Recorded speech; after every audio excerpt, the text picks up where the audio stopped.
Hello everyone, good morning. Welcome back to the next topic of business study, which is formation of joint stock company. Formation of joint stock company यानी जो company है उसका formation कैसे होता है, वो कैसे बनती है, ठीक है। उसका हम स्टेप बाय स्टेप डिस्कशन करेंगे कि एक जो कंपनी है वो कैसे बनाई जाती है, उसके क्या क्या प्रोसीजर्स होते हैं। तो formation of a joint stock company, उसका जो फर्स्ट स्टेप वो है प्रमोशन, ठीक है। प्रमोशन क्या होता है? प्रमोशन इन द सेंस हम कह सकते हैं कि जो भी बिजनेसमैन है जो उस कंपनी को बना रहा है वो उस कंपनी का क्या है, प्रोमोटर है, ठीक है। प्रमोशन क्या होता है? Promotion stage include all the steps right from conception of idea and starting the company till it is form. Promotion है वो वह स्टेज होती है जिसमें किसका बिजनेस करना है, इसका आइडिया आता है and idea to starting the company, किस चीज़ का आइडिया, मतलब किस चीज़ का बिजनेस करना है, उसके आइडिया से जो स्टार्ट होता है और टू द एंड, जब तक वो कंपनी बन नहीं जाती तब तक जो प्रोसीजर होता है उस सबको प्रमोशन कहते हैं। It is the process of planning, एक प्रोसेस है प्लानिंग का। Organizing all the resources required to form a company, और जितने भी रिसोर्सेज हैं जिनसे कंपनी बननी है उनको ऑर्गेनाइज करना है, ठीक है। Promotion involves the discovery of business idea. Promotion में क्या क्या शामिल होता है कि जिस चीज़ का आप बिजनेस कर रहे हैं, सपोज कीजिए अगर आपके पास कोई आइडिया नहीं है कि हमें किसका बिजनेस करना है तो आप कैसे कर पाओगे। तो फर्स्ट स्टेप है वो है आइडिया जनरेशन का, कि भाई हम किस चीज़ का बिजनेस करेंगे, ठीक है। तो promotion involves discovery of business idea, जो बिजनेस आइडिया है उसकी खोज करना कि भाई हम किस चीज़ का बिजनेस करेंगे। इट्स इन्वेस्टिगेशन, यह एक इन्वेस्टिगेशन है, एंड असेंबलिंग, और असेंबलिंग है necessary resources to set up the business, और जितने भी रिसोर्सेज हैं जरूरत के उनको सेटअप करता है बिजनेस में, वो प्रमोशन कहलाता है। The person who perform all the activities during the promotion stage is known as promoter, और जितने भी प्रमोशन एक्टिविटीज के दौरान जो भी आदमी उस प्रमोशन को कर रहा है वो क्या कहलाता है, प्रोमोटर कहलाता है, ठीक है। The promoter conceive the business idea and take all initiative for a business for company. जो प्रमोटर है वो सभी जितने बिजनेस आइडिया हैं उनको निचोड़ निकालता है, उनको स्टडी करता है, उसके बाद एक डिसीजन के ऊपर जाके वो अपना बिजनेस कंपनी है वो स्टार्ट करता है, ठीक है। The promoter can be an individual, जो प्रमोटर है वो एक इंडिविजुअल भी हो सकता है, एक व्यक्ति विशेष भी हो सकता है, एक ग्रुप ऑफ पर्सन, एक ग्रुप ऑफ पर्सन हो सकते हैं, यानी एक से ज़्यादा लोग भी हो सकते हैं, और एन इंस्टीट्यूशन, और एक इंस्टीट्यूशन भी हो सकता है, यानी कोई संगठन भी हो सकता है, तो वो प्रमोटर होता है, ठीक है। प्रमोशन के अलग अलग पार्ट्स हैं, ठीक है। फर्स्ट है identification of business opportunity. Identification of business opportunity का मतलब ये है कि भाई मैंने बताया कि सबसे पहले आपके दिमाग में आइडिया आना चाहिए, आइडेंटिफाई होना चाहिए कि हमें कोई करना क्या है। हमें ऐसा नहीं है कि भाई वो ये बिजनेस कर रहा है तो मैं भी ये बिजनेस कर लूँ, ऐसा नहीं। आपके दिमाग में अपना खुद का कोई आइडिया होना चाहिए ताकि आप उसमें बिजनेस में दिल और दिमाग से काम कर सको और प्रॉफिट बना सको, ठीक है। तो identification of business opportunity, opportunity का ऐसे अवसर, हमें ऐसा बिजनेस खोजना चाहिए, ऐसा कोई व्यवसाय करना चाहिए जिनमें काफ़ी अवसर हो प्रॉफिट कमाने के। ऐसा नहीं है कि भाई उसने कर लिया तो मैं भी कर, नहीं, आपको कुछ अलग करना चाहिए ताकि जो आपकी ग्रोथ है, जो आप प्रॉफिट है वो अच्छे से कमा सको, ठीक है। सेकंड है फिजिबिलिटी स्टडी, ठीक है। फिजिबिलिटी स्टडी का मतलब ये है कि भाई जो भी इसका रॉ मटेरियल है वो कहाँ से आएगा, जो टेक्निकल चीज़ें हैं, जो इसके फॉर्मेशन की चीज़ें हैं वो कहाँ से आएंगी, और जो मैन पावर रिसोर्सेज हैं, मैन पावर है वो कहाँ से आएगा। तो उन जितने भी डाटाज हैं उनको स्टडी करना फिजिबिलिटी स्टडी कहलाता है, ठीक है। इसको हम देख लेते हैं। After analysing all the concept related to the idea discovered, जो भी आइडिया हमने डिस्कवर, जिसका हम बिजनेस कर रहे हैं उसका एनालाइज करके the promoter start doing detailed investigation, जो प्रमोटर है वो डिटेल में इन्वेस्टिगेशन स्टार्ट कर देता है to give practical shape to the idea, और जो उसका आइडिया है उसको शेप में लाने की, ठीक है। He does detail investigation regarding cost, वो डिटेल में इन्वेस्टिगेशन करता है किस चीज़ की, कॉस्ट की, भाई क्या लागत आएगी उसकी।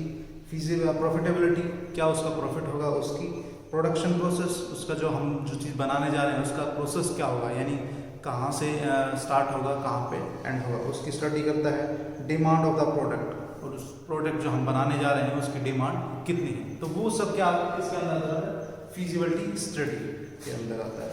ठीक है।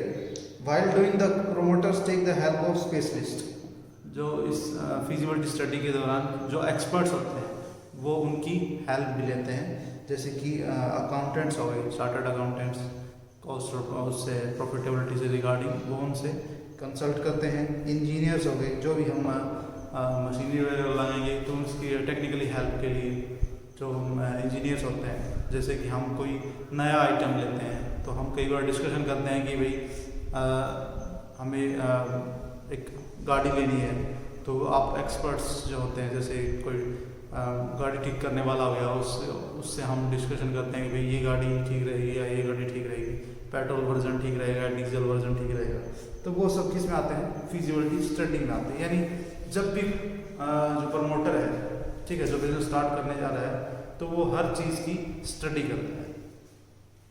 नेक्स्ट आता है नेम अप्रूवल। ठीक है, name approval. Two companies can not have identical name, जो जितनी भी कंपनी है, दो उनके मतलब दो कंपनियों के सेम नाम नहीं हो सकते। ठीक है, तो एक कंपनी का एक ही नाम होता है। ठीक है। It is necessary for every company to get its name approved from the registrar, और ये कंपलसरी होता है कि जो रजिस्ट्रार के थ्रू जो कंपनी आप बनाने जा रहे हो उसका आप नाम का अप्रूवल करवाइए। जैसे कि अब सपोज कर लीजिए टाटा ही है, टाटा किस में काफ़ी सेक्टर्स हैं जिनमें टाटा अपना प्रोडक्शन बना रही है, तो जैसे टाटा सॉल्ट हो गया, हम टाटा मोटर्स का एग्जांपल ले लेते हैं। अब टाटा एक कंपनी है जो मोटर्स बना रही है, ठीक है, कमर्शियल व्हीकल भी और पर्सनल यूज व्हीकल। तो अगर मैं और आप चाहें तो हम टाटा का नाम इस्तेमाल नहीं कर सकते, क्योंकि उन्होंने उसको रजिस्टर करवाया हुआ है। ठीक है, तो सेम नाम से हम ये स्टार्ट नहीं कर सकते। ठीक है, हम जैसे उसका नाम टाटा है तो हम टाटा टा मतलब 2 बार 3 बार टाटा करके हम वो स्टार्ट कर सकते हैं, लेकिन सेम नहीं हो सकता। ठीक है, जैसे वो टाटा है, ठीक है, तो हमने स्टार्ट किया 3 बारी टाटा टा। ठीक है, तो हम ये चूज कर सकते हैं ना कि ये, तो हम किसी और कंपनी का नाम लेके अपना बिजनेस स्टार्ट नहीं कर सकते। तो हमें उसके लिए क्या करना पड़ता है, खुद का अपना नाम स्टार्ट करने के लिए हमें उसको अपना रजिस्ट्रेशन करवाना पड़ता है। ठीक है, और उसका जो नाम है उसका अप्रूवल करवाना पड़ता है किससे, रजिस्ट्रार ऑफिस से। ठीक है, so that it does not match with any other companies name, ताकि वो जो नाम है वो किसी दूसरी कंपनी के साथ मैच ना हो। Generally company gives their names in order of priority to the registrar. Generally आमतौर पर company gives the names in order to priority. जो कंपनीज हैं वो 3-4 नाम देती हैं, उनमें से किसी 1-2 को प्रायोरिटी देती हैं, फिर वो नाम अप्रूव रजिस्ट्रार कर देता है। The registrar matches the name with the names of other company. और जो रजिस्ट्रार है, जो जितनी भी कंपनी रजिस्टर्ड है उनके नाम के साथ मैच करता है, और मैच नहीं करते हैं तो वो उस नाम को अप्रूव कर देते हैं। And if it is not identical, अगर वो मैंने बताया कि मैच नहीं करते हैं, the register approve the name, तो जो रजिस्ट्रार है वो नाम को अप्रूव कर देता है। ठीक है, फिर आता है fixing up signatories and to memorandum of association. Fixing up signatories to memorandum of association. Promoters have to decide about the people who will signing the memorandum. नाम अप्रूवल के बाद नेक्स्ट स्टेप होती है मेमोरेंडम ऑफ एसोसिएशन बनाना। ठीक है, यानी एक तरह से पूरा बाईलाज होता है, उसको एस्टेब्लिश करना, उसको में गाइडलाइंस होती हैं कि भाई किसके क्या रोल्स रहेंगे, किसके क्या नहीं रहेगा, क्या प्रॉफिट शेयर होगा, वो मैंने बताया था आगे भी आपको।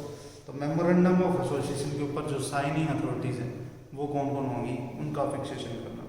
ठीक है, promoters have to decide about the people who will signing the memorandum.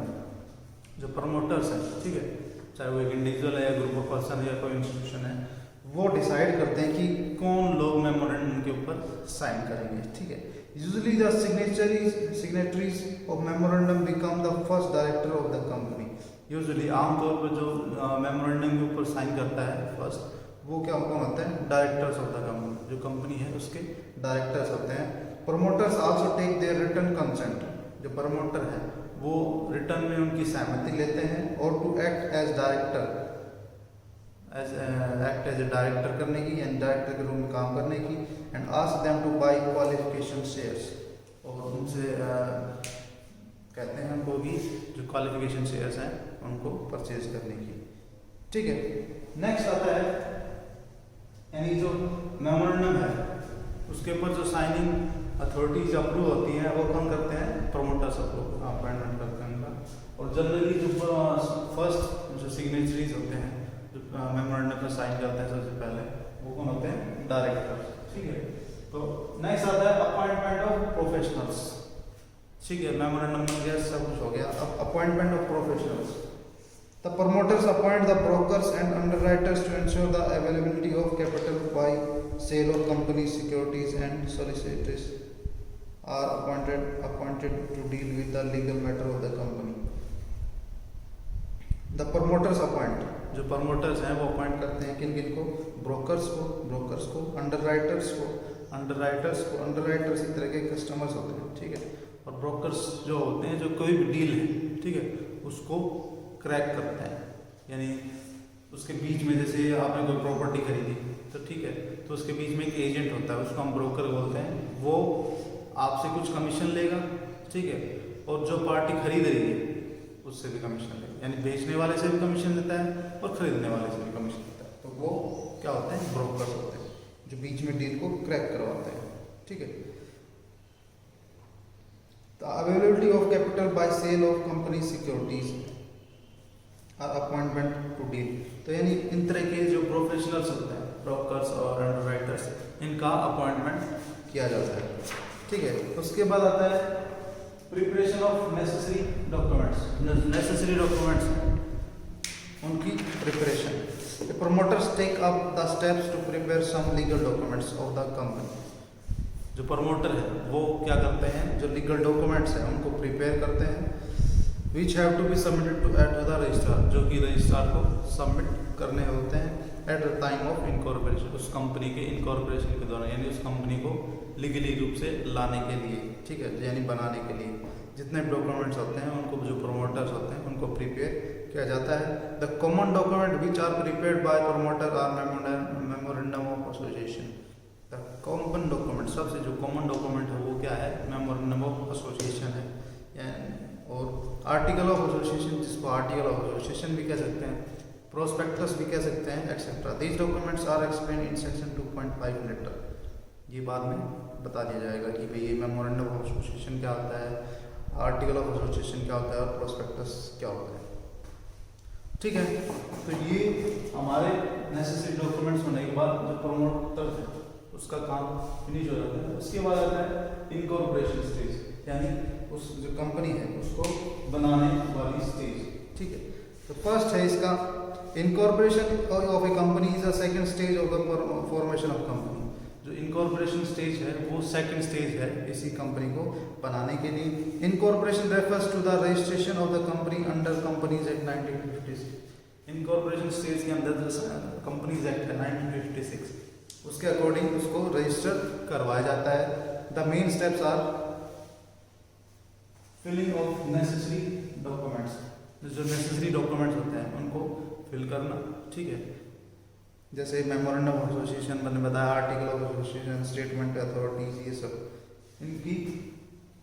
इनको डाटा, मतलब उसके अंदर डाटा डालना, उसको फिलअप करना, जो भी उसमें डाटा मांगा गया है उसको फिलअप करना। नेक्स्ट है पेमेंट ऑफ फीस। ठीक है, एक बताया था पीछे भी कि जब भी हम कोई रजिस्ट्रार के थ्रू अपना नाम अप्रूवल कराते हैं, कुछ चीज़ का रजिस्ट्रेशन करवाते हैं किसी भी फर्म का, तो उसकी एक फीस लगती है रजिस्ट्रार के पास। तो उसकी फीस है वो उस डॉक्यूमेंट्स के साथ फीस पेमेंट की जाती है। नेक्स्ट है स्टेप, इसके बाद रजिस्ट्रेशन। रजिस्ट्रेशन का मतलब है जो फीस और डॉक्यूमेंट्स उनको जो रजिस्ट्रार है वो स्क्रूटनाइज करेगा, उनकी छटनी करेगा, उनको कुछ कमियाँ होंगी तो उनको फुलफिल करने के लिए बोलेगा। ठीक है, और फीस है वो जमा करवाएगा, उसके बाद उसका रजिस्ट्रेशन हो जाता है। यानी जितने भी फॉर्मेलिटीज़ हैं वो फुलफिल होने के बाद वो उसका रजिस्ट्रेशन हो जाता है किसी भी कंपनी का नाम अप्रूवल होने के बाद। सर्टिफिकेट ऑफ इनकॉर्पोरेशन जो लास्ट स्टेप है, जिसमें इनकॉर्पोरेशन की जो सर्टिफिकेट है, जो कंपनी हमने बनाई है, उसकी सर्टिफिकेट रजिस्ट्रार उस प्रमोटर को दे देता है। ठीक है, तो ये थे इनकॉर्पोरेशन स्टेज के कुछ इंपॉर्टेंट स्टेप्स 4 होते हैं। नेक्स्ट आता है कैपिटल सब्सक्रिप्शन स्टेज। जो थर्ड स्टेज है वो है कैपिटल सब्सक्रिप्शन स्टेज। वो क्या होती है? After getting the certificate of incorporation, जो इनकॉर्पोरेशन का सर्टिफिकेट जब मिल जाता है, the private companies get formulated. जो प्राइवेट कंपनीज हैं उनको फॉर्मुलेट किया जाता है and can commence their business activities. और जो बिजनेस एक्टिविटी वो अपनी जो प्राइवेट कंपनी है वो बिजनेस एक्टिविटीज को स्टार्ट कर देते हैं। But a public limited company has not perform a third stage. लेकिन जो पब्लिक कंपनी है यानी जो गवर्नमेंट कंपनीज हैं, ठीक है, company has to perform a third stage, जो उनको वो थर्ड स्टेज फुलफिल करनी होती है। Get the certificate of the commencement and get the certificate of commencement, और उसके बाद वो सर्टिफिकेट लेते हैं इसका उस बिजनेस को चलाने के लिए। The first step involve in stage of commencement of business. Commencement of business यानी बिजनेस को शुरू करने में सबसे पहले स्टेज क्या है? सेबी अप्रूवल। ठीक है, सेबी अप्रूवल होता है, एक सेबी एक ऑर्गेनाइजेशन है, stock exchange board of India, ठीक है, उसका अप्रूवल लेना जरूरी होता है। Is a regular body, SEBI is a regular body which control the capital market. SEBI जो है वो एक रेगुलेटरी बॉडी है, ठीक है, आजाद डिपार्टमेंट है, which control the capital market. वो क्या इसको कंट्रोल करता है? जो कैपिटल मार्केट है उसको कंट्रोल करता है ऑफ इंडिया के। To protect the interest of investors, और जितने भी इन्वेस्टर्स हैं उनके जो इंटरेस्ट है उसको प्रोटेक्ट करता है, यानी जो इन्वेस्टर्स हैं उनके जो अधिकार है उनको प्रोटेक्ट करता है कौन? SEBI.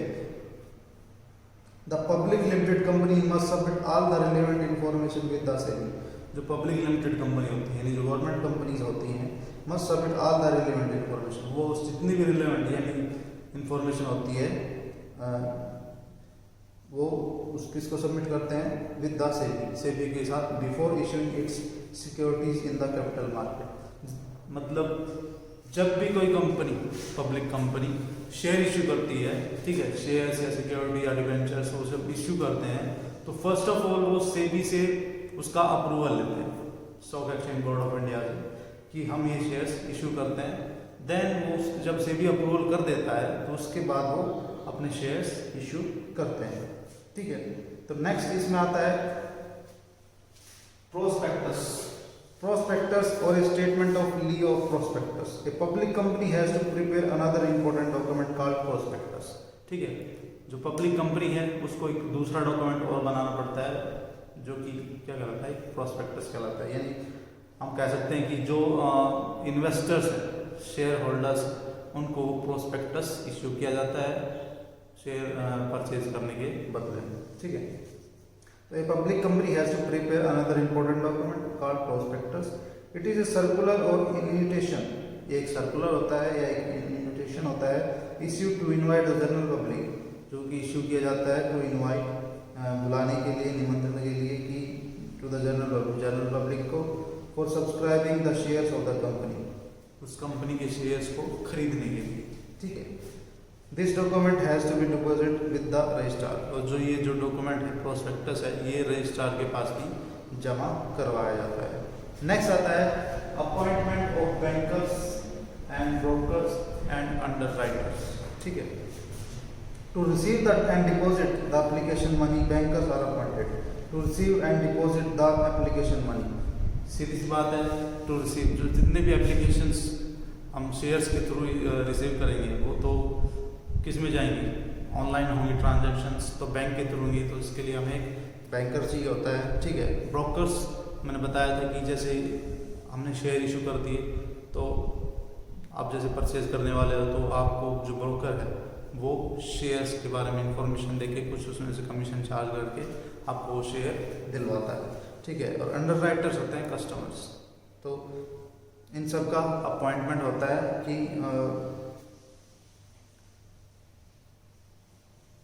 To sell the share brokers are appointed, shares को बेचने के लिए जो ब्रोकर्स हैं उनको अपॉइंट किया जाता है। They encourage to public to buy the shares, और वो पब्लिक को एनकरेज करते हैं, उत्साह करते हैं उनको बढ़ाते हैं कि आप बढ़ावा देते हैं कि भाई आप उनको प्रमोट करते हैं कि आप शेयर खरीदिए। ठीक है, तो ये था appointment of banker, broker and underwriter. उसके बाद दूसरी स्टेप है मिनिमम सब्सक्रिप्शन। ठीक है, मिनिमम सब्सक्रिप्शन का मतलब होता है कि कोई भी पब्लिक कंपनी है उसने शेयर इशू कर दिए। ठीक है, तो शेयर इशू करने के बाद आपको मिनिमम सेबी की गाइडलाइंस है कि उसके अकॉर्डिंग आपके पास मिनिमम जो सब्सक्रिप्शन है, जो मिनिमम जो लोग खरीदने वाले हैं आपके शेयर्स को, वो 90% होने चाहिए। ठीक है, और उसका भी एक टाइम पीरियड होता है कि भाई इतने टाइम पीरियड में होने चाहिए। ऐसा नहीं कि भाई 6 महीने के लिए आप कोई शेयर इशू कर दिया तो 6 महीने में भी 90% होते हैं। तो इसका एक एग्जांपल दे रखा है यहाँ पे बहुत बढ़िया। If a company plans to issue 10,000 shares, एक कंपनी है उसने प्लान किया 10,000 शेयर इशू करने का ऑफ ₹10 ईच, 10 रुपये का प्रत्येक। It must receive application with minimum 9,000 shares. तो इसके लिए जरूरी है कि उसके जो 9,000 शेयर्स हैं उनका सब्सक्रिप्शन उनके पास आए, यानी कि 90% शेयर्स का सब्सक्रिप्शन उनके पास आए। अगर ऐसा पॉसिबल नहीं है तो विद इन 10 डेज जो कंपनी है वो दोबारा शेयर इशू करेगी। ठीक है, तो ये था मिनिमम सब्सक्रिप्शन, यानी मिनिमम 90% सब्सक्रिप्शन होना चाहिए जब हम किसी कंपनी के शेयर इशू करते हैं। तो उसके लिए जो एप्लीकेशन है वो 90% एटलीस्ट उसके शेयर बिकने चाहिए। Application to stock exchange. Next है, a firm must get itself listed in stock exchange. जो एक फर्म है, ठीक है, कोई भी, उसको अपना जो स्टॉक एक्सचेंज है उसके अंदर उसका नाम होना चाहिए, लिस्टेड होनी चाहिए before selling securities and to the general public. जितने भी शेयर्स हैं, जितने सिक्योरिटीज हैं, उनको सेल करने के लिए उस कंपनी का जो नाम है वो स्टॉक एक्सचेंज में लिस्टेड होना चाहिए। The company may apply in any of the recognised stock exchange to get the permission. जो कंपनी है वो किसी भी तरह के स्टॉक एक्सचेंज में अप्लाई कर सकती है रजिस्ट्रेशन के लिए। The stock exchange authorities verify the financial soundness and other aspects of the company. जो स्टॉक एक्सचेंज अथॉरिटीज है वो वेरीफाई करते हैं फाइनेंशियल साउंडनेस, यानी उस कंपनी का जो साउंड है, यानी मतलब उस कंपनी का जो बैकग्राउंड है फाइनेंशियली वो स्ट्रॉन्ग है या वीक है, and other aspects of the company, और दूसरे एस्पेक्ट्स पे स्टडी करते हैं। And if they are satisfied then the name of the company is listed. अगर वो सेटिस्फाई हो जाते हैं, यानी जो स्टॉक एक्सचेंज बोर्ड है अगर वो सेटिस्फाई हो जाता है तो उस कंपनी का नाम को लिस्ट कर देते हैं, यानी लिस्टेड कंपनी को अप्रूव कर देते हैं कि भाई आप सिक्योरिटीज और शेयर्स आप इशू कर सकते हो। नेक्स्ट आता है फिर allotment of shares. After getting the name listed, name list होने के बाद the company prepare a return of allotment. तो जो कंपनी है वो क्या प्रिपेयर करती है, रिटर्न अलॉटमेंट प्रिपेयर करती है। Return of allotment is a statement giving details about the name and address of the share holders. जो रिटर्न ऑफ अलॉटमेंट है वो क्या है, एक स्टेटमेंट है गिविंग द डिटेल्स, जो कि डिटेल्स देती है किसकी, अबाउट द नेम, नाम का, और नाम और एड्रेस ऑफ शेयर होल्डर्स, जितने भी शेयर होल्डर उनके नाम और एड्रेस का पता बताती है। The company has to submit a return of allotment with the registrar stating the name address. और जितने भी ये रिपोर्ट हैं रिटर्न ऑफ अलॉटमेंट ये रजिस्ट्रार को सबमिट की जाती है with the name of share holder, address और number of share allotted to the share holder. उसमें नाम होता है, एड्रेस होता है और शेयर होल्डर ने कितने शेयर परचेज किए हैं वो सब। ठीक है, तो ये हो गया हमारा पूरा कैपिटल सब्सक्रिप्शन। इसके बाद लास्ट स्टेप है वो है कमेंसमेंट ऑफ बिजनेस, यानी स्टॉक एक्सचेंज में लिस्ट हो गया, प्रमोशन हो गया, इनकॉर्पोरेशन हो गया, इनकॉर्पोरेशन के बाद सेबी से अप्रूवल मिल गया, ठीक है, सारे लिस्टेड हो गई कंपनी, प्रोस्पेक्टस इशू हो गया। फिर उसके बाद नेक्स्ट स्टेप है fourth last commencement of business. ये सब होने के बाद जो बिजनेस है वो स्टार्ट हो जाता है। After subscribing the securities and receiving minimum subscription, after subscribing the securities, जो सिक्योरिटीज हैं उनको सब्सक्राइब करने के बाद and receiving the minimum subscription, और जितना भी मिनिमम सब्सक्रिप्शन मैंने जो बताया है 90%, the company applies to the registrar to issue the certificate of commencement of business. ये सब पूरी फॉर्मेलिटीज होने के बाद जो रजिस्ट्रार है उसके पास एक और